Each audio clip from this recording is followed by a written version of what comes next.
nga ba magbayad ng loan natin dito sa GCash?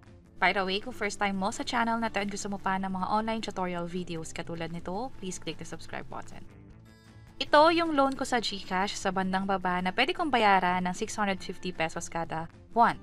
Pag tinap ko tong Pay Now, right away mag-reflect yung payment at may option tayo na either bayaran yung due na paparating na ng ilang araw o sa susunod na buwan. Meron din namang option na pay in full. Ngayon, bakit maganda na i-consider mo rin yung pagbayad ng payment in full? Lalo kung alam mo na pwede, halimbawa nagkaroon ka ng biglaang pera, bonus, o may sapat kang balanse dito sa GCash wallet mo.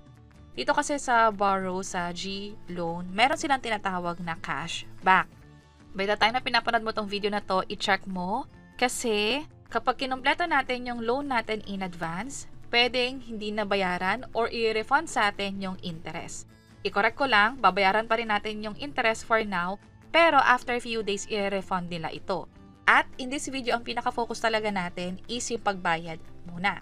Kung mag-reflect ba siya kaagad talaga, kung magkakaroon ba na kahit anong problema.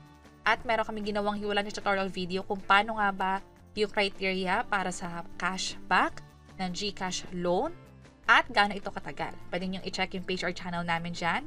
And now, pay in full tayo. Ito yung GCash balance ko. So, enough to para makover yung payment sa GCash loan. Tap ko tong next.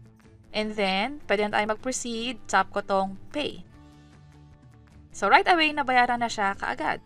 Close ko lang to. And then, dito sa wallet, nabawasan na nga siya sa transaction history ko. G loan, repayment, 5,850. And, mapapansin nyo, nakuha ko kaagad yung cashback. Ang ina-expect ko maghihintay pa ako ng ilang araw. Pero ngayon, nakuha ko na siya kaagad. So, close natin to. And then, sa borrow, merong G loan. At pwede na ulit akong mag-loan up to 100,000 pesos. So, pag tinap ko tong get started, halimbawa, manghiram tayo ng 100,000 pesos. Pwede na tayo makapag-proceed sa mga next step. Ang pinaka-makukuha natin ay 97,000 pesos kasi ibabawas na yung processing fee. So, kung mapapansin nyo, na-erase na yung record ko ng loan dito. Instead, pwede na lang tayong mag-loan brand new. So, kung may question kayo na kapag ba nakapagbayad na ako ng loan sa GCash, pwede ako mag-loan kaagad. Possible na depende sa account, pero sa experience natin at sa nakita nyo ngayon, pwede na tayong mag-loan kaagad. At ang maganda pa dyan, nakakuha tayo ng cash back dito sa G loan natin.